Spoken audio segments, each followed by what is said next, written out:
Hello and welcome to this special Christmas edition of Author Talk with me, LG Thomson. Those of you who are regular viewers will know that the concept behind Author Talk is that on Tuesdays I'll be answering the kind of questions that authors often get asked by readers, and on Fridays I'll be sharing some of my favourite books with you. So this is a Christmas edition, but it's also a question answering one, and the question I'm going to answer today is, where do you get your ideas? But before we go on to that, please don't forget to like the video and subscribe to my channel. For this special Christmas edition of Author Talk, I'm going to talk about a short story called Salt Dough Stars. Now, I wrote this story specifically for a competition run by a small publishing house called Crowvus. They are based up in the northeast of Scotland, near Wick, in Caithness. And every year they run a ghost story competition, and they publish an anthology. And in the year that I entered, I was lucky enough to have my story selected. As I said, it's called Salt Dough Stars. So I'll be reading that later on, but I wanted to use this story to answer that most commonly asked question, which is like, where do you get your ideas? I found this quite a challenge, this story. Like, I haven't really written ghost stories, and I've strayed into horror. Ghost stories, not really my thing. So there was a challenge there. I wanted to sort of tackle this. I'm writing about Christmas related things, not really my thing. I'm not a massive Christmas fan.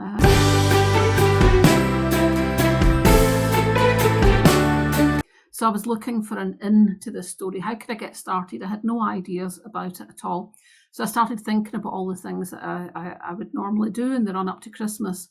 And what I realised was that the first thing that I did every year was I would have to go up to the loft, because that's where I kept like all the Christmas decorations and so on. And I always hated going up to the loft. I can't stand going up to the loft. Well, here I am. Upstairs, and there it is, the loft hatch. So there's the ladder, and it goes up into the loft hatch. Ooh, there's a smell up there. I don't know how you would describe that smell, sort of fusty. I mean, it's completely dry up there, so there's no mold or anything like that. But it's just got this horrible smell, and I don't really like it very much. And I thought, oh, that could be possibly a good place to start. That's the view down the ladder.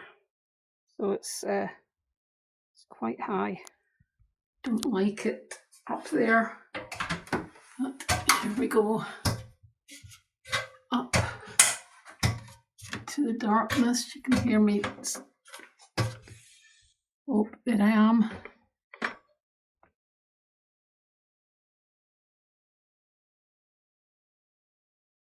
So my first thought was loft. Right, I have to go up to the loft. Don't like that experience at all. And then what else happens every year? What else is related to Christmas?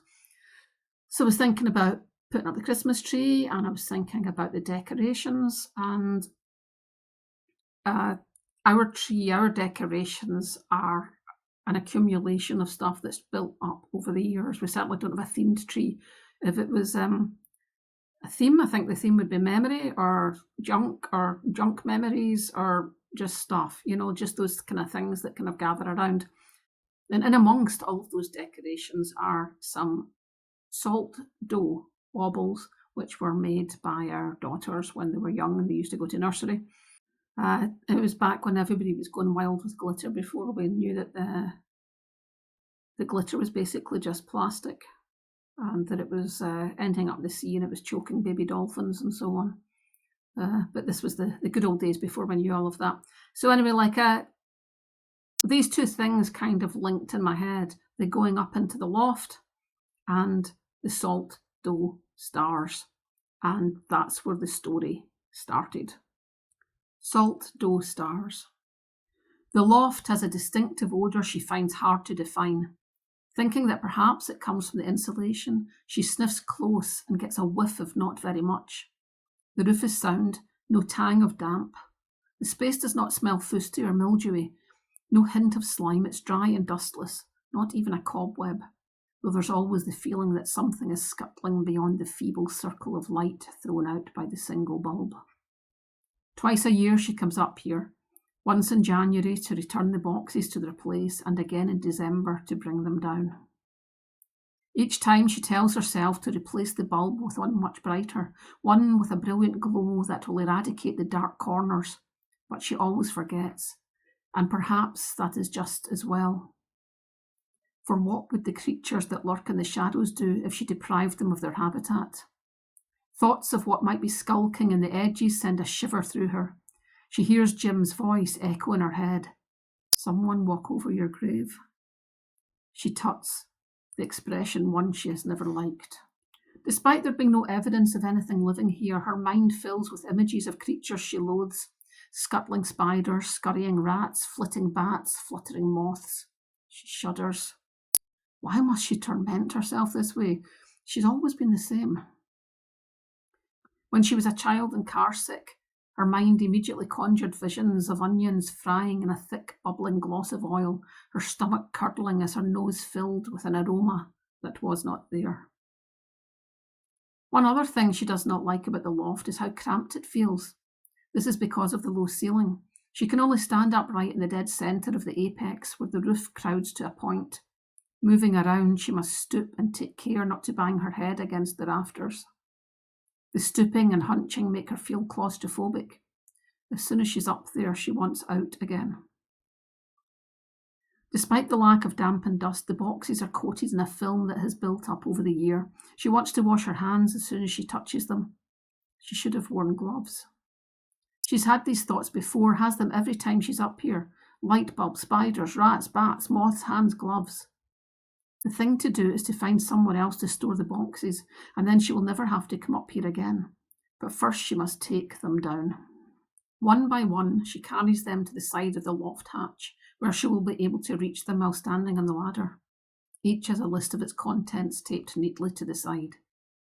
Baubles and tinsel.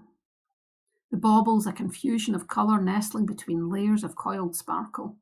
She's never been one for themed decorations, her tree festooned each year with a mishmash of shiny globes reflecting the joy of Christmases past.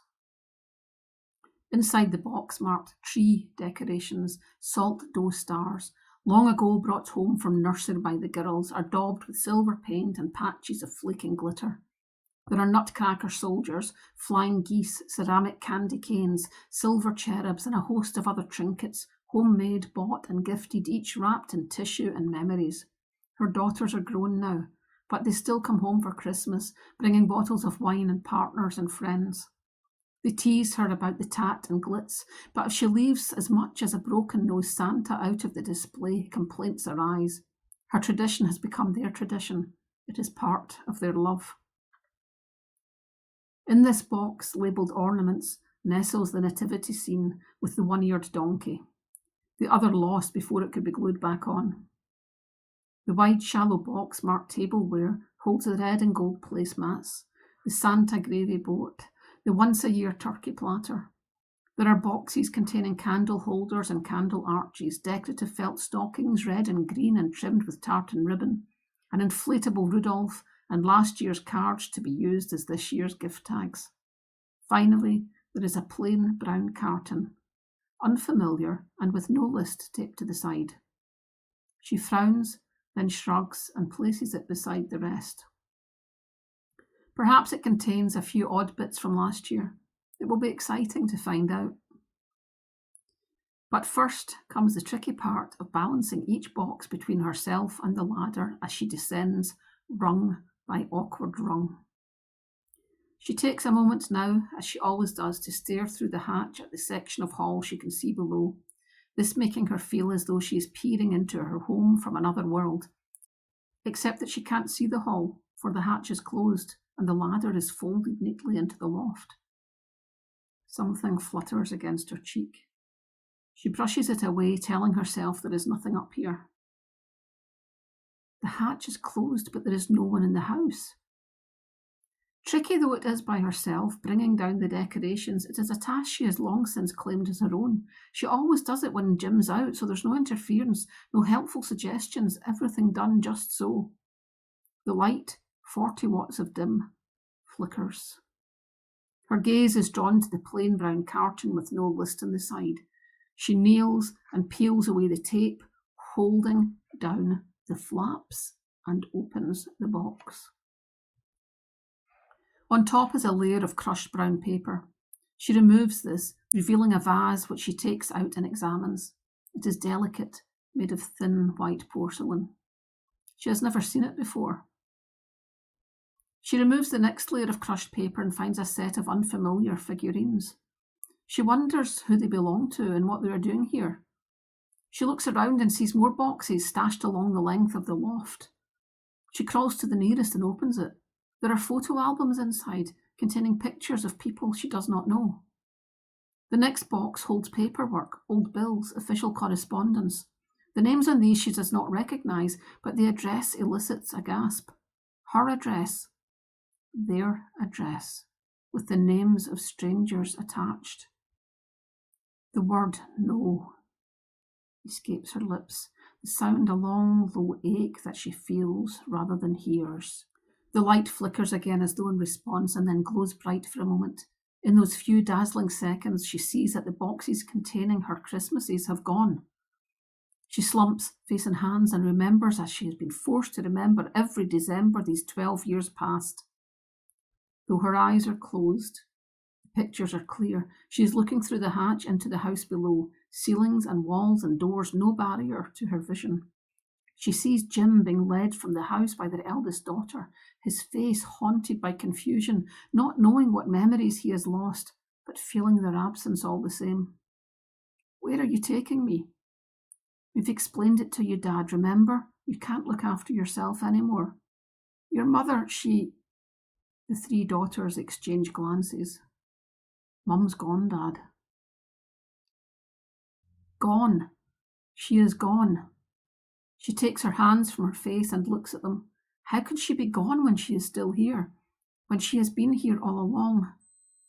I am not gone, she whispers. The light begins to dim. She looks up at it and says, Not yet, please. Just a few moments longer. But the slow fade continues and the shadows creep forward. No one is coming home for Christmas. Not anymore.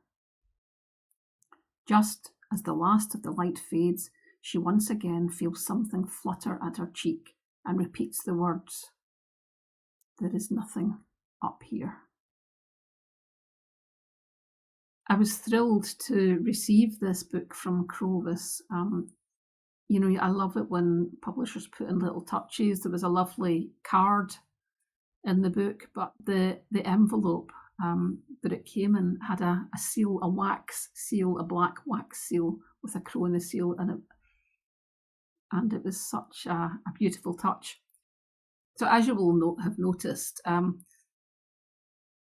the loft in the story was very much based on my loft. So it's this thing going back again about where do you get your ideas. It's everywhere and anywhere. It's just like thinking about things. It's using things that are familiar and taking them somewhere different. So I hope you've enjoyed this Author Talk Christmas special. Please don't forget to like the video and subscribe to the channel, and I'll look forward to seeing you next time on Author Talk.